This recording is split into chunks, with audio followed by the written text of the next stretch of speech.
she said when she was working at K-Ocean, and I was just a secretary wanting to be on the air, she told me to listen to what the program director tells you, advises you, but always remain yourself, your personality on air, all you. Do not morph yourself into exactly what this person, even though he's your boss, wants you to do. And that, within his parameters, of course, but to be real and be you. Welcome once again to the Talking Archive. I'm Josh Jacobs, and our conversation concludes with radio personality Marina Wilson. Then after KZLA, you went to 95.9 again, but this time was KFSH The Fish. Right, and, exactly. You were one of the original DJs. Yes. When the Fish went away, actually, your name was mentioned as far as the original Fish lineup. I wasn't expecting this. I didn't even know about it. But when they made the segue from the Fish to Air One, it's like, you've been listening to the Fish for many years, and you've had DJs like Chuck Tyler, Michelle, Matt Mitchell, Bob Shaw, Josh Jacobs, and then it's like, now, we're Air One. I was like, wow, I wasn't even expecting this. It was like, because it was a real change, real fast. Yeah, it was.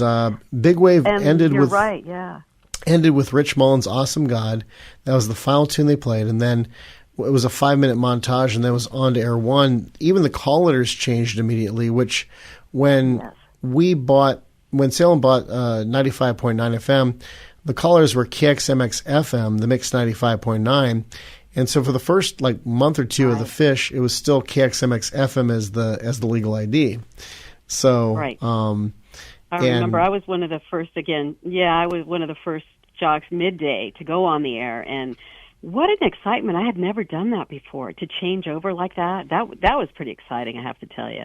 Oh yeah. And then you got to go to several, I guess, Fish Fests and stuff, and yep, we did. We sure did, and all kinds of fun stuff. Because I don't know if you remember, that studio was brand new. Mm-hmm. They built it especially for the Fish, and it was in Glendale, and it looked like a fishbowl. There were waves. The board looked like a wave, and they had all these computer screens up with fish on them and fish decals, and it was kind of a fun place. It was really atmospheric. I enjoyed it there, but I was Michelle there. I don't know why we did that. I didn't use Marina Wilson. It was Michelle. That's right, Michelle.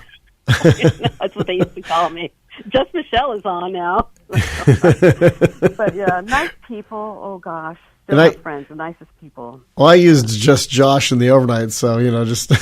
Oh, you did? I did, yeah. So we I were did. Twins there. I thought about for a week or two. I decided to try a fish name. I said Josh Lobster, but I was like, well, it just doesn't, Oh, that's funny.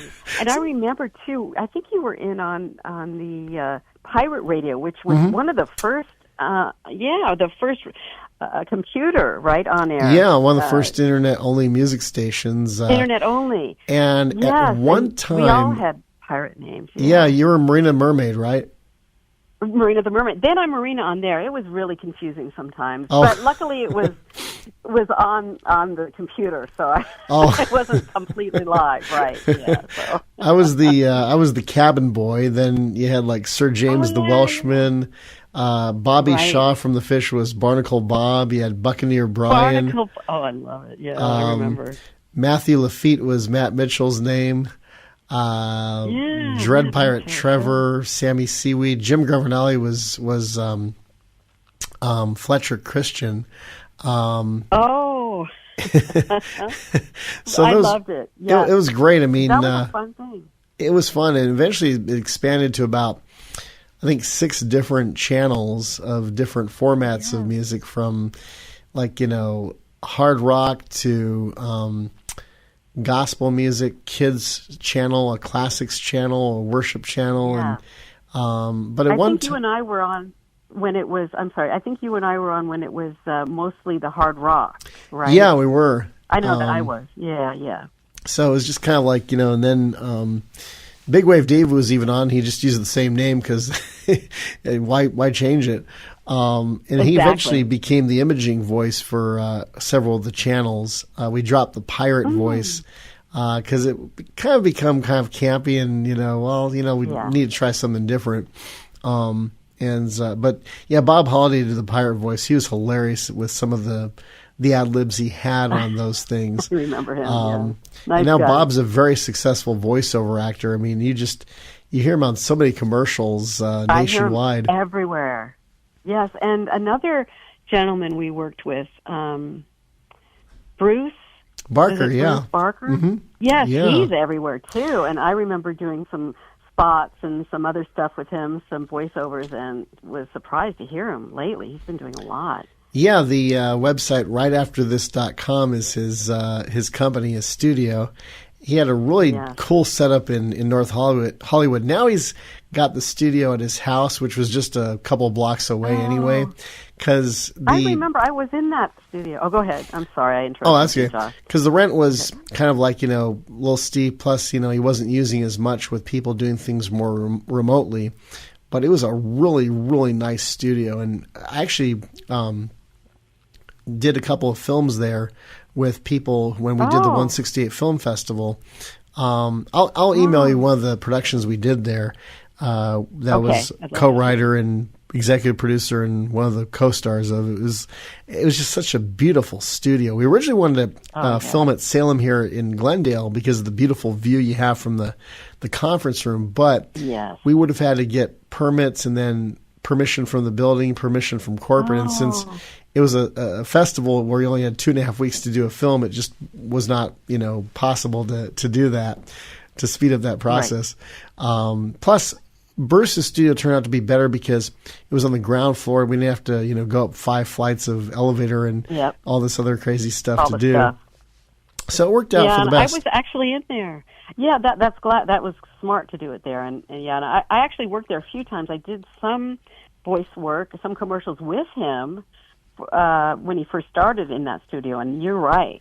So the sound in there was awesome. I remember doing a few things with him, and I bet it was a steep, though, as far as rent there. That was like in a major place. So. Yeah, and those old-fashioned radios he had there. I don't know how many he had, but they were so cool looking.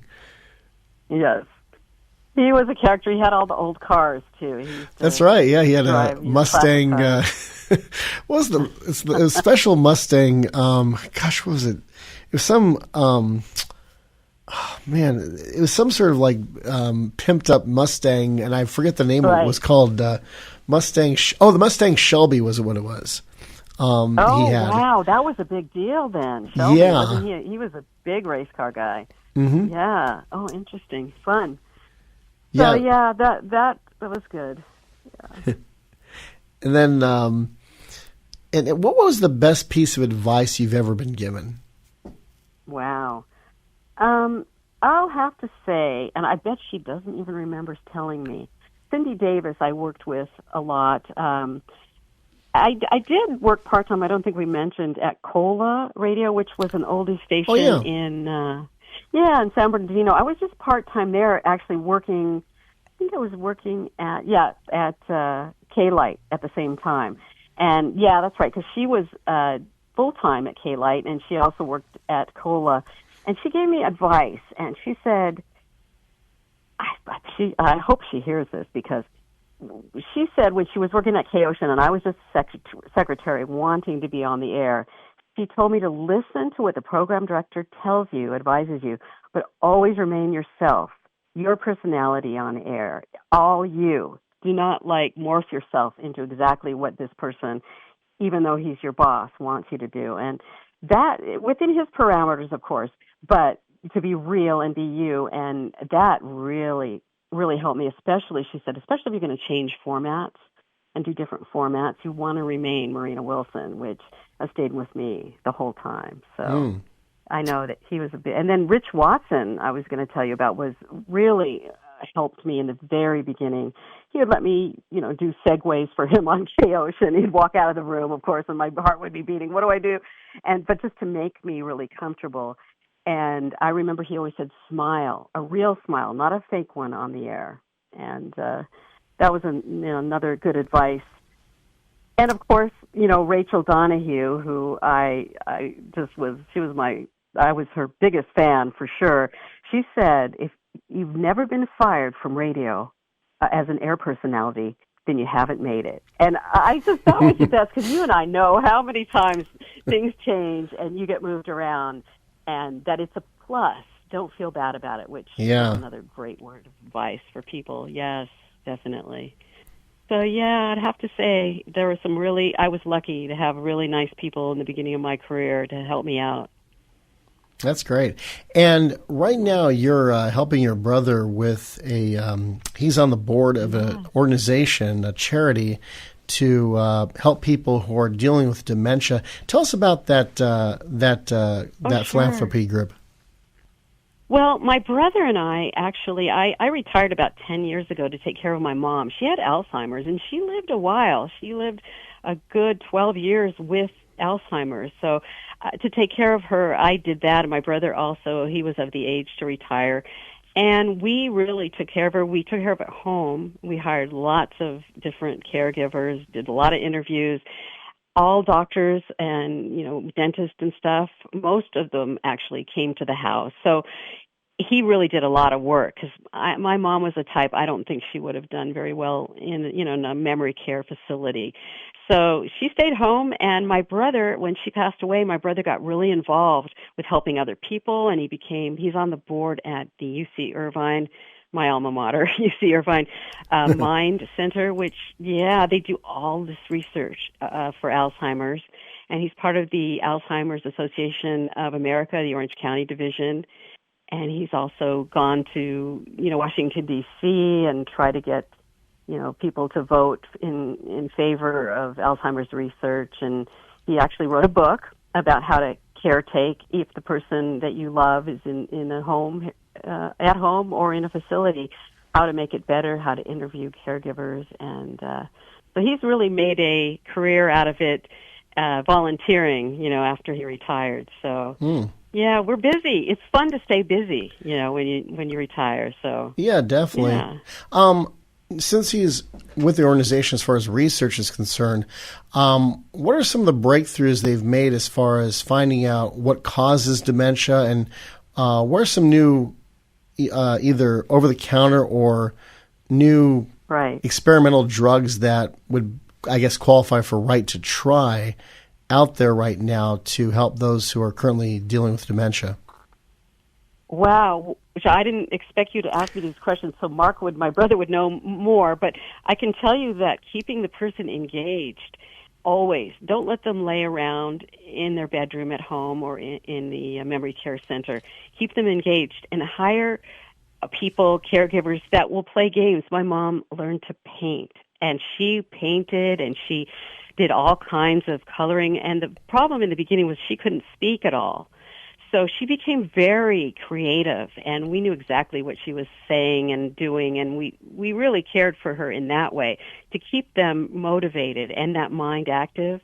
Also, nutrition, whole foods, lots of vitamins. I know my brother was always making soups and things that were really good for her, her health. Now they're doing some research. I know they found some kind of a pill that's supposed to kind of maybe even reverse a little of Alzheimer's. It's not on the market yet. It's still being tested, because now they do have a couple of pills, Namenda, and a couple of others that can slow the progress of Alzheimer's down. I know my mom took some of those, but they're really coming up with a lot of ways that can maybe even stop it in its tracks, which would be a blessing. I'm just hoping they have enough funds to continue the research. But, definitely. Yeah, there's a lot to learn, and that's all in my brother's book. I think he told me it's coming out in about 6 months. His name is Mark Wilson. See, I'm giving him a plug here. Yeah. But yeah, so there's really a need, because a lot of older people are having dementia right now and coming, and I'll have to say, though, even now, eating whole foods and not processed foods is probably the number, and a little exercise is the best you can do. What are some of those medicines that are being used to treat those with dementia? And also, what's the website for Mark if we want to find out more information? Well, there are a few medicines that are being tested right now. They're not on the market. One of them is called lecanemab, and it's kind of a breakthrough pill. And the other is called, I'm not sure if I'm saying this right, donanemab. So lecanemab and donanemab. And these two, hopefully in the next year or so, will come and really change the course of Alzheimer's. And if you need, help or you want information, it's alzheimers.org, just alzheimers.org. If you go on that website, then they have different chapters. They'll have Orange County, LA, Inland Empire, and they have a phone number too, which they can direct you of places to call in your area. And again, I'm so excited that my brother is coming out with a book in the next few months. It's going to be called Breakthrough in Alzheimer's Care. And it's Mark Wilson, and we're hoping that just bringing more attention to this issue can really help people. Yeah, definitely. Your mother had it. My grandpa and my stepmother had dementia. So it'd be great to hear breakthroughs are happening, and to hopefully soon have a cure. Yes, a cure, and then also how to deal with someone with it and make their life enjoyable instead of sad and lonely. You can really make it the rest of their life enjoyable. So that's kind of part of the book that my brother's writing about. So, yeah, those are our kind of little fun things we're doing. So. Well, Marina, thank you for coming on here to the Talking Archive. I appreciate the time. Well, thank you so much. This was so fun and so wonderful just to think about the old days and kind of going over life and what life brought me and everybody. And I really, really loved talking about all the memories. Thank you so much, Josh. Well, thank you once again, Marina. Contact us right now, joshdj57@gmail.com. That's joshdj57@gmail.com. Also go to alzheimers.org to support that wonderful organization that's helping those who have been affected with dementia, as well as families. So hopefully there's going to be a cure soon. And until next time, keep your mind on the things above, and as you hit that open road, don't be a slow down spectator.